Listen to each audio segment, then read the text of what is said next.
नमस्कार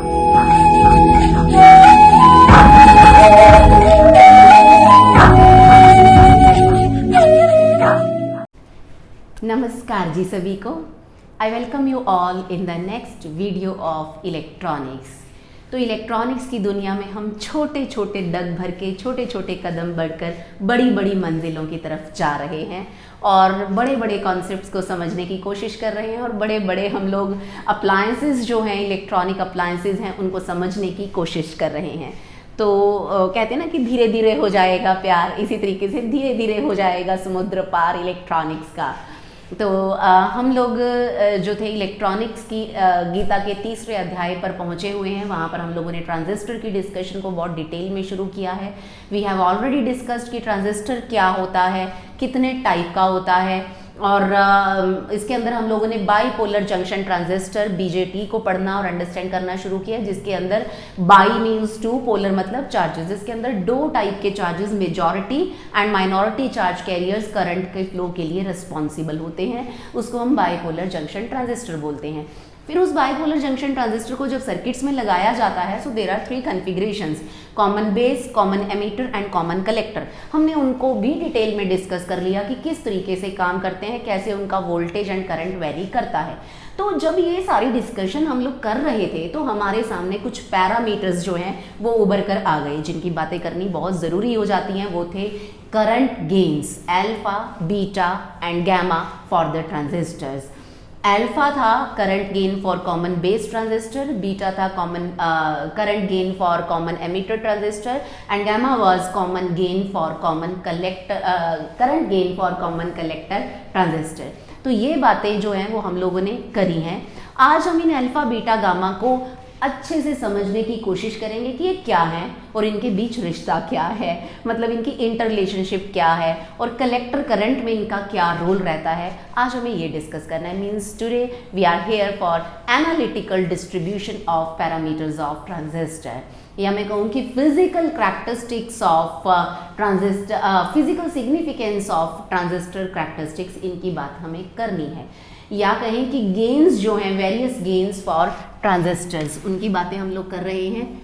various current gains की बात करेंगे, करंट गेन्स इन ट्रांजिस्टर, कॉमन बेस के अंदर, कॉमन एमीटर के अंदर और कॉमन कलेक्टर के अंदर। तो मैं यहाँ पे टैबुलेटेड फॉर्म में, जैसे मैं हमेशा कहती हूँ कि नोट्स को अगर आप टैबुलेटेड फॉर्म में करेंगे, it would be easier for you to understand and to learn the things in your mind.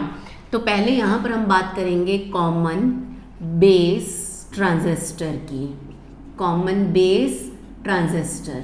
यहाँ हम बात करेंगे कॉमन एमीटर ट्रांजिस्टर कि इसके केस में किस तरीके से गेन जो है वो स्टडी होता है। And then common collector transistor, और इसका भी गेन, करंट गेन मतलब output current upon input current. So पहले हम बात करें अगर कॉमन बेस ट्रांजिस्टर की, तो forward current transfer ratio for common base transistor is called current gain of common base transistor. Forward current ratio, currents का ratio रहेगा। फॉरवर्ड रेशो का मतलब होता है output upon input. So forward current transfer ratio, यहाँ पर forward current transfer ratio for common base transistor is called current gain of common base transistor.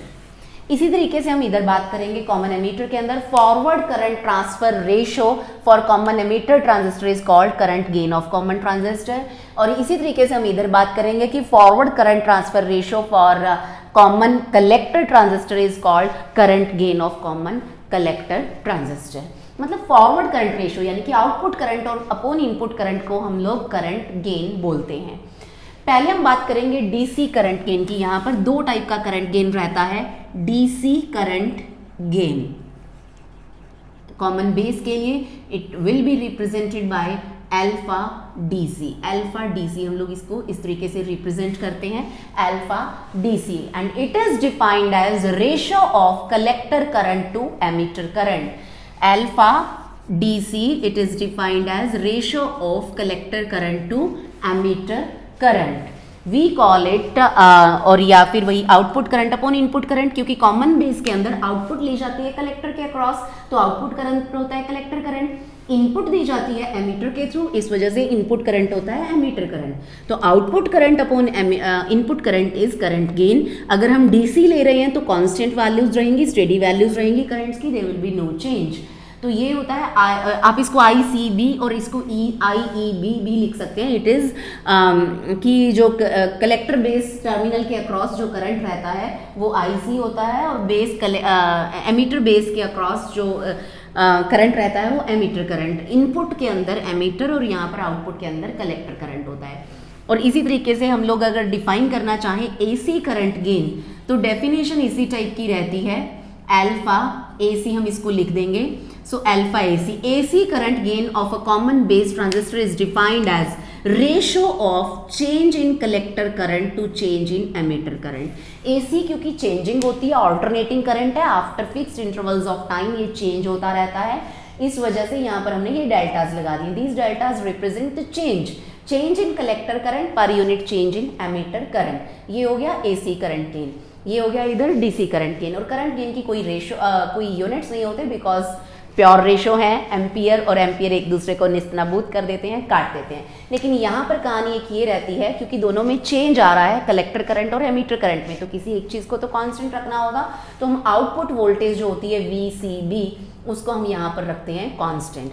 So AC current gain of common base transistor is defined as ratio of change in collector current to change in emitter current if collector base voltage is kept constant. Now it is very much clear that this alpha DC and alpha AC यानी कि DC current gain and AC current gain both depends on ammeter current, कि ammeter ही decide करे, because हमें पता है I is equal to IB plus IC होता है, जितना ज़्यादा IE होगा उतना ही ज़्यादा IC होगा, कलेक्टर करंट उतना ही ज़्यादा होगा, क्योंकि बेस में कुछ रिकॉम्बिनेशंस होती हैं, तो ये दोनों ही IE पे डिपेंड करते हैं। That is why it doesn't matter कि हम इसको अल्फा AC लिखें या अल्फा DC लिखें, हम दोनों को ही इन जनरल अल्फा लिख सकते हैं। We can write them alpha only, इनके नीचे AC या DC लिखने की ज़रूरत नहीं पड़ती है हमें, हम लोग सीधा अल्फा लिख सकते हैं। And this alpha is less than 1 always, ये हमेशा 1 से लेस होता है, बिकॉज हमें पता है कि IC हमेशा IE से स्लाइटली कुछ कम होता है, जब न्यूमरेटर कम हो जाएगा तो ये वैल्यू कम हो जाएगी। So that is why alpha is less than 1 here, because collector current is slightly less than emitter current. ना और ये क्यों होता है, because some recombinations occur in base region, and alpha को हम लोगों को अगर इंक्रीज करना है तो हमें बेस करंट को डिक्रीज करना होगा, क्योंकि IC बढ़ाना होगा। IC उतना ज़्यादा होगा जितना IB, क्योंकि हमें पता है IE is equal to IB plus IC होता है, ये IC उतना ही बढ़ेगा जितना IB कम होगा, और IC बढ़ेगा तो अल्फा बढ़ेगा। अब अगर इसको IB को कम करना है तो रिकॉम्बिनेशंस कम करनी पड़ेंगी। So alpha can be increased by decreasing base current और बाय डिक्रीजिंग द रिकॉम्बिनेशंस। तो ये कहानी हो गई अल्फा की, कॉमन बेस की। सो एग्जैक्टली सेम, बिल्कुल सेम बातें हम यहाँ पर करेंगे कॉमन एमीटर ट्रांजिस्टर कॉन्फ़िगरेशंस के अंदर। पहले हम डिफाइन करेंगे forward current transfer ratio for common, बिल्कुल यही लाइन आपको यहाँ लिखनी है, CB की जगह हम लोग यहाँ पर CE लिख देंगे। So forward current transfer ratio for common emitter transistor is called current gain of common emitter transistor. Again it is of two types, DC current gain and AC current gain. तो यहाँ पर भी DC current gain for common emitter transistor is defined as beta DC, इसको हम beta factor से denote करते हैं। वही output current upon input current रहेगा। कॉमन एमीटर के अंदर आउटपुट ली जाती है कलेक्टर के अक्रॉस और इनपुट दी जाती है बेस के अक्रॉस, इस वजह से आउटपुट करंट होता है collector current and input current होता है base current. So DC current gain of common emitter transistor is defined as ratio of collector current to base current, IC upon IB। तो इसी तरीके से हम लोग डिफाइन कर सकते हैं AC करंट गेन। सो AC current gain beta AC, यही वैल्यूज रहेंगी, इनमें चेंज आ जाएगा, delta IC delta IB। Output voltage हमें कांस्टेंट रखनी होती है, यहाँ पे आउटपुट वोल्टेज VCB थी और यहाँ पर आउटपुट वोल्टेज VCE हो जाती है, because we are dealing with common emitter, output को लिया जाता कलेक्टर के अक्रॉस ही है। So AC current gain of common emitter transistor is defined as change in collector current to change in base current at constant collector emitter voltage। तो ये हो गया AC current gain. यहाँ पर अगेन ये value depend करती है दोनों में ही, IB के ऊपर डिपेंड करता है। हम लोग यही बात हमने यहाँ बोला था, ये दोनों डिपेंड कर रहे थे IE पे, हम यहाँ बोलेंगे ये दोनों डिपेंड करेंगे IB पे। Since beta AC and beta DC both depends on IB, that is why it doesn't matter, we write it either beta AC और बीटा DC और बीटा। सो इसको इन जनरल हम लोग बीटा लिख लेते हैं। Now value of beta ranges from 20 to 50, beta की जो वैल्यू रहती है वो 20 से 50 रहती है। अब उसकी वैल्यू देखिए लेस देन 1 थी, क्योंकि IC जो था वो IE से छोटा था, यहाँ पर IC IB से हमेशा बड़ा होता है, तो ये हमेशा ग्रेटर देन 1 रहेगा। एंड 20 से 50 इतनी ज़्यादा वैल्यू इसकी रहती है because less than 5% emitter current flows, you can say that current flows as and IB is very small, क्योंकि एमीटर करंट का काफ़ी सारा पोर्शन कलेक्टर पर एज सच आ जाता है और मतलब 5 to 6% रिकॉम्बिनेशंस बेस में होती हैं। So because of this small IB this beta becomes large, यहाँ पर IB कम होने की वजह से बीटा लार्ज हो जाता है। So current gain of common emitter transistor is higher as compared to common base transistor. That is why we generally prefer common emitter configuration out of these two. Exam में graduation या post graduation के students को कई बार पूछ लिया जाता है कि ऑल्दो हम लोग एम्पलीफायर पढ़ेंगे तो आपको क्लियर हो जाएगा कि कॉमन एमिटर के अंदर फेज रिवर्सल हो जाता है, 180 डिग्री आउट ऑफ फेज पे हमें ये आउटपुट देता है कॉमन एमिटर कन्फिग्रेशन, फिर भी हम इसको प्रेफर करते हैं। क्यों करते हैं? रीजन इज हियर, क्योंकि इसका गेन बहुत ज़्यादा है। हम लोगों को जो आउटपुट का कंटेंट मिल रहा है that is very large as compared to common base, that is why हम कॉमन एमिटर को प्रेफर्ड कन्फिग्रेशन बोलते हैं। अगर मैं बात करूं कॉमन कलेक्टर की, जिसको हम एमिटर फॉलोअर भी बोलते हैं, यही सारी कहानी हम इधर दोहराएंगे। पहले हम डेफिनेशन लिखेंगे, फॉरवर्ड करंट ट्रांसफर रेशो 4, यहाँ CB है, यहाँ CE है, यहाँ CC हो जाएगा। तो आप लोग लिखेंगे forward current transfer ratio of common collector transistor is called current gain of the transistor. तो उसी तरीके से यहाँ पर भी DC करंट गेन की हम पहले बात करेंगे, और अगेन वही क्योंकि रिप्रेजेंटेड बाय गैमा, तो गैमा DC हम लोग लिखेंगे वही output current upon input current. अब यहाँ पर कॉमन कलेक्टर में आउटपुट ली जाती है एमिटर के अक्रॉस, तो आउटपुट करंट होता है एमिटर करंट, और इनपुट दी जाती है बेस के अक्रॉस, तो इनपुट करंट होता है base current. So that is why DC current gain of common collector transistor is defined as ratio of emitter current to base current, output current upon input current. Emitter current पर unit base current is called gain. ये हो गया। और इस तरीके से अगर हम AC करंट गेन की बात करेंगे इस केस के अंदर, if we talk about AC current gain of this transistor, तो gamma AC again change in emitter current पर unit change in base current at constant VCE, वही यहाँ पर रहती है। इसी वजह से हम बोलते हैं कि ये दोनों सिमिलरली बिहेव करते हैं। So AC current gain of common collector transistor is defined as ratio of change in emitter current to change in base current at constant collector emitter या at constant emitter collector voltage। Again ये भी IB पर depend करता है, that is why it doesn't matter कि हम इसको simply alpha लिख सकते हैं, और इसकी वैल्यू भी इसकी तरह बड़ी ज़्यादा होती है। That is why हमने पिछली वीडियो के अंदर भी यही कहा था कि कॉमन कलेक्टर ट्रांजिस्टर बिल्कुल कॉमन एमिटर ट्रांजिस्टर की तरह ही बिहेव करता है। That is why few books skip the explanation for this too, लेकिन हम skip नहीं करेंगे। तो जो हल्का हल्का चेंज है कहाँ है वो हमने पिछली वीडियो के अंदर आपको अच्छे से समझाया क्या होता है।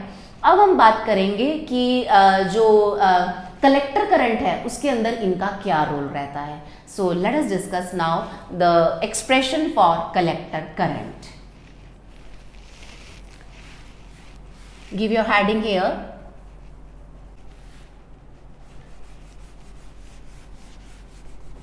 पहले बताएंगे कि कलेक्टर करंट जो होता है, जो आउटपुट करंट है, जो हमारा मैं कहूँ कि मेजर जो एम है, हमारा सबसे बड़ा मकसद है कि हमें आउटपुट करंट लेना है, अपने कंट्रोल में करना है ट्रांजिस्टर, इसी वजह से हम पढ़ रहे हैं। उसके अंदर भला इन गेन्स का क्या रोल है, हम लोग कैसे, हमें गेन पता हो तो हम लोग सीधा कलेक्टर करंट की वैल्यू फाइंड आउट कर सकते हैं, फिर ही हम उन ट्रांजिस्टर्स को कहीं पर किसी सर्किट में यूज़ करने के लिए कैपेबल होंगे। अगर इन गेन्स का, अगर ये जो कैरेक्टरिस्टिक्स सारी हमने पढ़ी, इनका हमें यूजर्स पता हो, इनकी यूटिलिटी पता हो कि भैया ये कहाँ कहाँ पर यूज़ हो रहे हैं। So let us now discuss expression for collector current. Expression हम लोगों ने फाइंड आउट करनी है, एक्सप्रेशन फॉर कलेक्टर करंट, इसको हम लोगों ने अब डिस्कस करना है। सो जैसे मैं हमेशा कहती हूँ, मैं बोलूँगी, आप लोग लिखिए और आपके नोट्स रेडी हो जाएंगे। अगर आपको कलेक्टर करंट के बारे में एग्जाम में पूछ लिया जाए तो आप लोगों को लिखना होगा, we know that some charge carriers are recombined in base region due to electron hole recombination, so whole emitter current does not reach to collector. Also in common base configuration, base junction with collector is reverse biased, so some leakage current flows due to minority carriers. तो आप लोगों को ये पता है कि जब ammeter से करंट चलता है, बेस तक पहुंचता है, फिर कलेक्टर तक पहुंचता है, यही स्ट्रैटेजी रहती है, चाहे आप कोई भी ट्रांजिस्टर ले लें, चाहे common base, common ammeter, common collector, whatever, हमेशा चार्ज कैरियर्स को सप्लाई करने का काम एमीटर करता है। एमीटर से चार्ज कैरियर्स चलते हैं, बेस में पहुंचते हैं तो कुछ रिकॉम्बिनेशंस हो जाती हैं उनकी, उस वजह से कुछ करंट कम हो जाता है। सो सारा का सारा emitter current does not appear at collector current. पहली बात तो ये नहीं पहुंचता। और दूसरी बात, क्योंकि जो आउटपुट के अंदर टर्मिनल है, जो जनरली बेस कलेक्टर जंक्शन होता है, उसकी हम लोगों ने रिवर्स बाइसिंग कर रखी होती है। अब because of that reverse biasing तो कुछ माइनॉरिटी कैरियर्स भी तो सर्किट में फ्लो करेंगे, सो कुछ लीकेज करंट भी होता है। सो कहने का मतलब क्या है कि जो हमें फाइनली कलेक्टर करंट मिलता है उसके अंदर पीछे से आने वाला मेजॉरिटी करंट तो है ही है, प्लस माइनॉरिटी करंट भी है। So that is why collector current is composed of two parts. Number one part, the part of emitter current which is reaching at the collector. So आप लोग लिखेंगे collector current is composed of two parts. First part,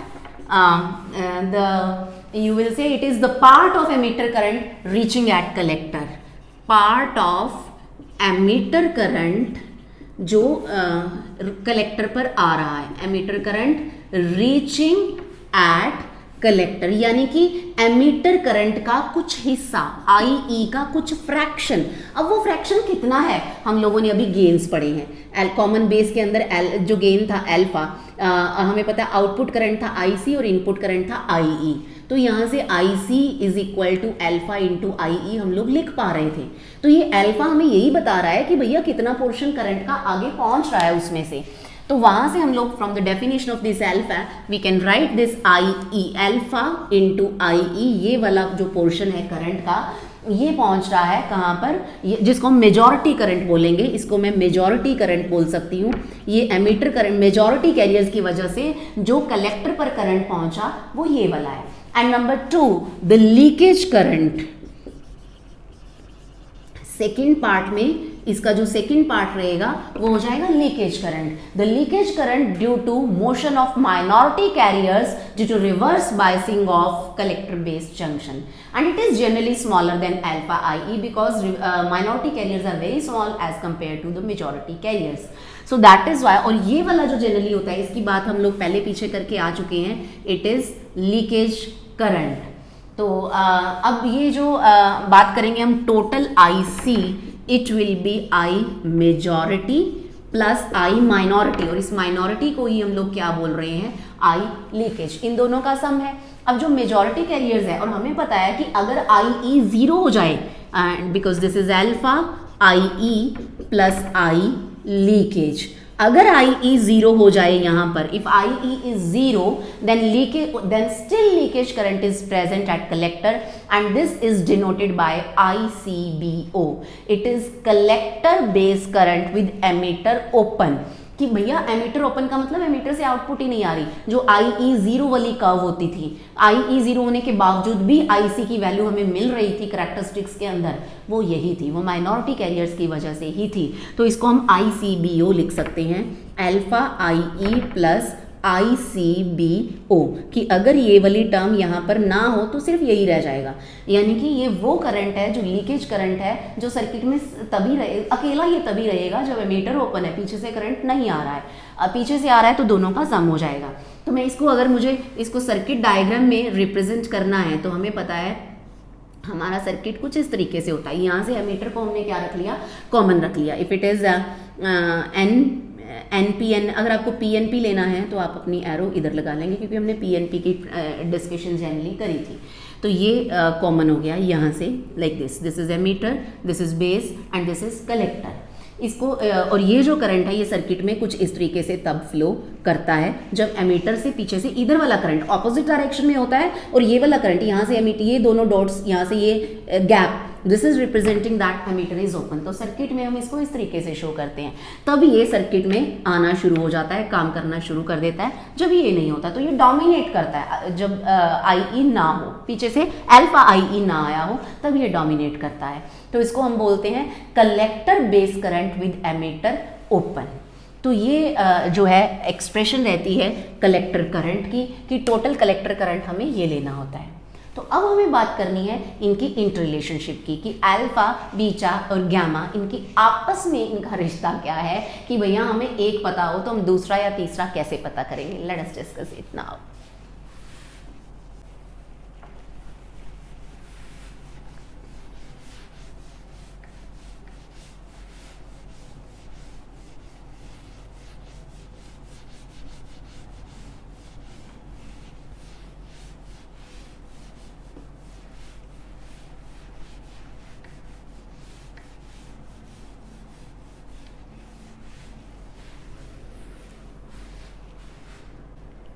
तो अब हम बात करेंगे इनके पवित्र रिश्ते की। तो let us discuss relation between alpha, beta and gamma. इनकी आपस में अब हमें रिलेशनशिप फाइंड आउट करनी है। For any transistor we know that transistor current equation IE is equal to IB plus IC। हमें पता है ये इक्वेशन होती है। और by considering changes or by taking small values of current, delta IE is equal to delta IB plus delta IC। जब current change होता रहे पल हर क्षण, तब हम डेल्टा लगा देते हैं। So dividing both sides by delta IC। आप लोग डिवाइड कीजिए इसको, divide both sides by delta IC से मैं दोनों साइड्स डिवाइड कर दूं तो delta IE upon delta IC, delta IB upon delta IC, delta IC upon delta IC, IE upon IC। IE जो रहता है IC अपॉन IE हमें पता है अल्फा रहता है करंट गेन जो होता है कॉमन बेस का।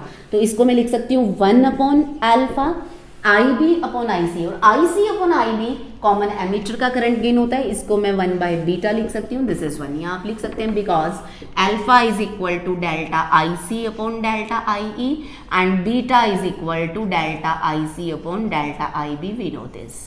तो अब क्या हो गया, अल्फा और बीटा में रिलेशनशिप आ गई। हम लोग यहाँ से इसको सॉल्व कर सकते हैं। आप चाहें तो अल्फा को इन टर्म्स ऑफ बीटा लिख सकते हैं, चाहें तो बीटा को इन टर्म्स ऑफ अल्फा लिख सकते हैं। आप इसको सॉल्व करेंगे 1 प्लस बीटा अपॉन बीटा आ जाएगा ये, और आप चाहें तो इसको रेसिप्रोकल करेंगे तो alpha is equal to beta upon beta plus 1। तो अल्फा को तो हमने बीटा की टर्म्स में लिख लिया, मैं यहाँ लिख देती हूँ alpha is equal to beta upon beta plus 1, ये मेरे पास आ गया। अब अगर मुझे बीटा लिखना है इन टर्म्स ऑफ अल्फा तो इसी एक्सप्रेशन, ये आपने नोट कर लिया होगा, तो इसी एक्सप्रेशन को मैं फिर से चेंज कर सकती हूँ, 1 हम लोग इधर ले आएंगे। So 1 upon beta is equal to 1 upon alpha minus 1। तो 1 upon beta is equal to 1 minus alpha upon alpha. तो यहाँ से beta is equal to alpha upon 1 minus alpha. तो मेरे पास बीटा भी आ गया है अल्फा अपॉन 1 माइनस अल्फा इस टर्म में। यहाँ से देखिए if alpha is equal to 1, यहाँ पर बड़ी खास बात है कि अगर हम अल्फा को, इफ अल्फा अप्रोचेस टू 1 तो बीटा अप्रोच करेगा इन्फिनिटी को, बड़ी खास बात। So current, that is why current gain in common emitter transistor configuration is very high. तो ये हो गया यहाँ पर। अब हम बात करेंगे गामा। कहेगा कि मुझसे क्या नाराजगी है, मैंने आपका क्या बिगाड़ा है, सिर्फ मेरे साथ भी रिलेशनशिप बीटा और अल्फा की फाइंड आउट कीजिए। अब हम बात करेंगे बीटा और गामा की। आई शुड इरेज इट, आप लोगों ने इसको नोट कर लिया होगा, नहीं किया आप लोग बैक जाकर नोट कर लीजिए, पॉज देकर, समझ आ गया होगा। अब हमें फाइंड आउट करनी है relationship between beta and gamma, relationship between beta and gamma. अब बीटा एंड गामा की रिलेशनशिप जब हमें फाइंड आउट करनी है, we will be starting from the definition of beta. बड़े सारे तरीके होते हैं। Current gain for common emitter transistor is defined as ratio of change in collector current to change in base current. और हमें पता है E is equal to I B plus I C होता है, I C is equal to I E minus I B होता है for small currents, यहाँ पर delta. So using this relationship here, delta I C can be written as delta I E minus delta I B upon delta I B is equal to beta. We can separate these terms and we can write them delta IE upon delta IB minus delta IB upon delta IB. IE delta IE upon delta IB is gamma. Change in emitter current to change in base current is gamma. So beta is equal to gamma minus 1. Beta और gamma में भी आपस में हमारे पास relationship आ गई है.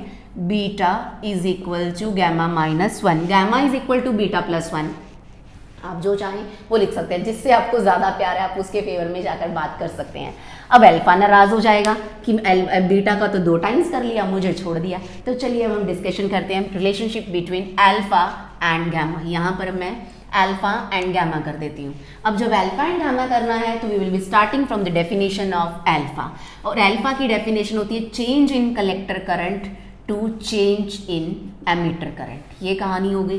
फिर हम वही उसी तरीके से सब कुछ वही चलाएंगे, दोहराएंगे जो अभी हमने किया. इस डेल्टा आई सी को मैं लिखूंगी delta I E minus delta I B upon delta I E alpha. So alpha is equal to delta I E upon delta I E. ये वाला डिनोमिनेटर बेचारा दोनों के साथ फंसा हुआ है, इसको दोनों के साथ रिप्रेजेंट कीजिए delta I E. This is 1. So alpha is equal to 1 minus this is 1 upon gamma. 1 upon gamma. तो ये रिलेशनशिप आ गई है अल्फा की 1 माइनस 1 अपॉन गैमा. चाहे तो यहाँ पर आप लिख सकते हैं gamma is equal to beta plus 1. यहाँ से अगर आपको गैमा की वैल्यू निकालनी है तो इसको इधर ले लीजिए, इसको इधर लीजिए. 1 upon gamma is equal to 1 minus alpha. तो gamma is equal to 1 upon 1 minus alpha. तो आप these are interrelationship between alpha, beta and gamma.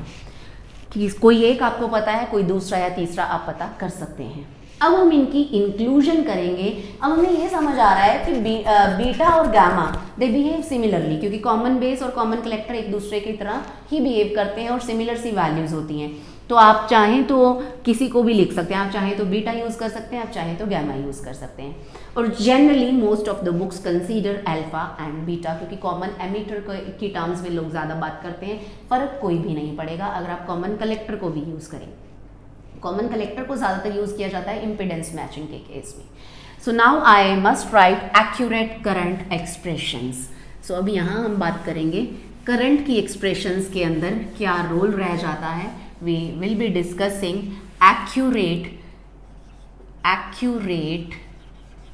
current expressions. तो यहाँ पर अब आपको ये एग्जाम में आ भी जाता है. और मुझे पता है emitter current is composed of base current plus collector current. It can be written as sum of these two. Kirchhoff's law भी हमने वहाँ पर लगाया. और हमें ये भी पता है आई सी, थोड़ी देर पहले ही हमने बात करी थी, alpha I E I C B O. Collector current is composed of 2 terms. So this is equation number suppose 2.